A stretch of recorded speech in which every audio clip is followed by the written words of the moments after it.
Subscribe کریں ہمارے channel کو اور بیل آئیکن کو کلک کریں تاکہ ہماری ہر نئی آنے والی ویڈیوز آپ تک بآسانی پہنچ سکے۔ اعوذ باللہ من الشیطان الرجیم، بسم اللہ الرحمن الرحیم۔ تمام دیکھنے اور سننے والوں کو السلام علیکم ورحمۃ اللہ وبرکاتہ، اور میں آپ سب کو اپنے چینل میں خوش آمدید کہتا ہوں۔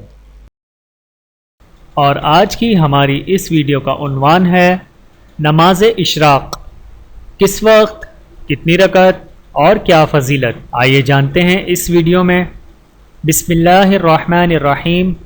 حضرت علی رضی اللہ تعالی عنہ نے فرمایا کہ صبح کے وقت جب آفتاب آسمان پر اتنا اونچا چڑھ جاتا جتنا اوپر عصر کی نماز کے وقت ہوتا ہے، اس وقت حضور اکرم صلی اللہ علیہ وآلہ وسلم 2 رکعت نماز اشراق پڑھتے تھے۔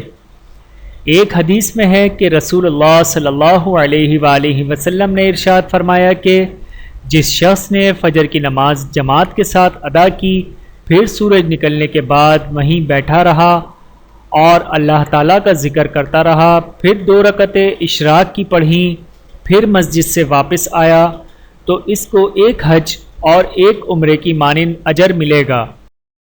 ویڈیو دیکھنے کا بہت شکریہ۔ مزید ویڈیوز دیکھنے کے لیے ہمارے چینل کو سبسکرائب کریں۔ اگر ویڈیو پسند آئے تو لائک کریں۔ اچھی بات کو دوسروں تک پہنچانا صدقہ جاریہ ہے۔ جزاکم اللہ خیرا کثیرا۔ اپنا اور اپنے پیاروں کا بہت زیادہ خیال رکھیے گا اور مجھے دعاؤں میں یاد رکھیے گا۔ Take care. اللہ حافظ۔